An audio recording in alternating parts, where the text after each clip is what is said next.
जय हिंद दोस्तों, रोजाना की भांति इस वीडियो में भी मैं आपको एक सरकारी जॉब का इंफॉर्मेशन दूंगा। यूपी ट्रिपल एससी अर्थात उत्तर प्रदेश सब ऑर्डिनेट सर्विस सिलेक्शन कमीशन के द्वारा आपका जो है कुछ पोस्ट पे जो है वैकेंसी निकला है आपका जूनियर मेडिसिन एनालिस्ट, यानी हिंदी में जिसको कनिष्ठ औषधि विश्लेषक कहते हैं। इन पदों पे भर्तियां लिया जाएगा, है ना। इसका नोटिफिकेशन आ गया, शॉर्ट नोटिफिकेशन आ गया है। तो हम लोग इस वीडियो में इस शॉर्ट नोटिफिकेशन में क्या क्या दिया गया इस फॉर्म के रिगार्डिंग, है ना, एज क्राइटेरिया, फी क्या क्या लगेगा, टोटल चीज हम लोग देखने वाले हैं। फॉर्म जो है आपका अप्रैल से भराया जाएगा और लास्ट डेट जो है आपका मई तक फॉर्म इसका चलेगा, है ना। तो इस नोटिफिकेशन हम लोग देखेंगे कि इस फॉर्म के रिगार्डिंग क्या क्या डिटेल्स है, एज क्राइटेरिया, फी वगैरह टोटल चीज हम लोग इस वीडियो में देखेंगे क्या लगने वाला है। लेकिन आगे बढ़ने से पहले आपसे बस इतना ही रिक्वेस्ट है कि रोजाना नए नए जॉब्स का अपडेट पाने के लिए हमारे इस चैनल को सब्सक्राइब कीजिए। तो चलिए देखते हैं इस फॉर्म के रिगार्डिंग क्या क्या डिटेल्स है। तो चलिए सबसे पहले मैं बताता हूँ ये जो वैकेंसी निकला है वो आपका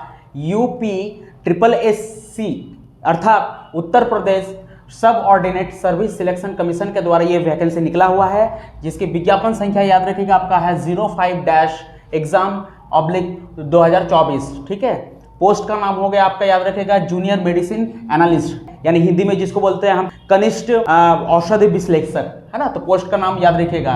टोटल जो आपका 361 पोस्ट पे यह वैकेंसी निकला हुआ है, जिसमें से याद रखेगा जनरल के जो है 146 पद खाली है, ईडब्ल्यूएस का 36 पद खाली है, ओबीसी के 97 पद खाली है, एससी के जो है 75 पद खाली है, एसटी के जो है 7 पद खाली है। ठीक है।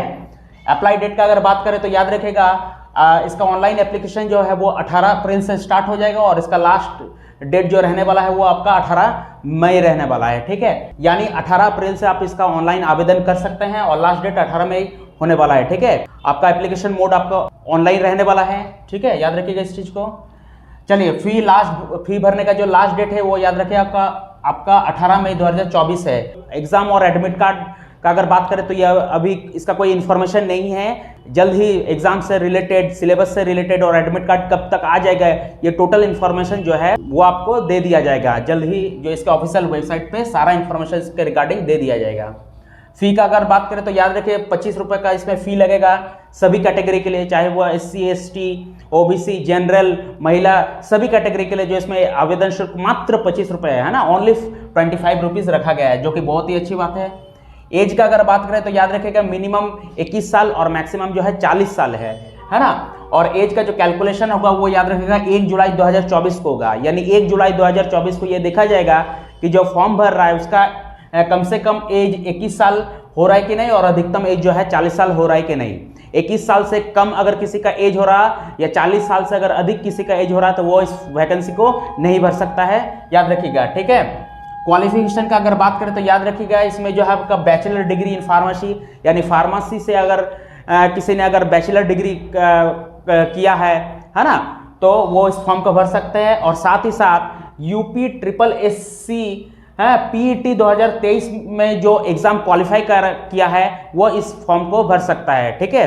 तो याद रखिए 2 शर्त है आपका इस वैकेंसी को भरने के लिए। पहला, आपको फार्मेसी में बैचलर डिग्री होना होगा और दूसरा जो है आपका यूपी ट्रिपल एससी PET 2023 का जो एग्जाम जिन्होंने क्वालिफाई किया है वही इस फॉर्म को भर सकता है। ठीक है, याद रखिएगा इस चीज को। जॉब लोकेशन का अगर बात करें तो उत्तर प्रदेश होगा। ठीक है। और सैलरी का अगर बात करें तो सैलरी जो है वो आपका 35,400 से लेके 1,12,400 जो आप तक जो आपको मंथली सैलरी मिल सकता है, यानी सैलरी भी जो आपको 1 लाख तक सैलरी आपको मिल सकता है। सैलरी भी जो है बहुत अच्छा खासा है। सिलेक्शन प्रोसेस का अगर बात करें तो PET 2023 में जो एग्जाम हुआ था उसमें स्कोर के अनुसार इसमें शॉर्टलिस्ट किया जाएगा पहले, है ना, कैंडिडेट को। उसके बाद उसका रिटन एग्जाम लिया जाएगा, फिर उसका डॉक्यूमेंट्स वेरिफिकेशन होगा। डॉक्यूमेंट्स वेरिफिकेशन में उसका जितने भी सर्टिफिकेट होंगे ओरिजिनल, है ना, इंक्लूडिंग उसका जो एकेडमिक क्वालिफिकेशन का जितने भी सर्टिफिकेट होंगे, जाति, आवासीय, आय, रिजर्वेशन से रिलेटेड जितने भी सर्टिफिकेट डॉक्यूमेंट है ना, सब जो है ओरिजिनल वो चेक किया जाएगा। ठीक है। और सब कुछ ठीक पाए जाने पर जो है उसका मेडिकल एग्जाम होगा और देन उसका जो है मेरिट लिस्ट बनेगा और उसका फिर जो उसका सिलेक्शन होगा। ठीक है। तो यही कुछ डिटेल्स था इस फॉर्म के रिगार्डिंग जिसको मैंने बता दिया। तो चलिए मिलते हैं नेक्स्ट वीडियो में, तब तक के लिए जय हिंद।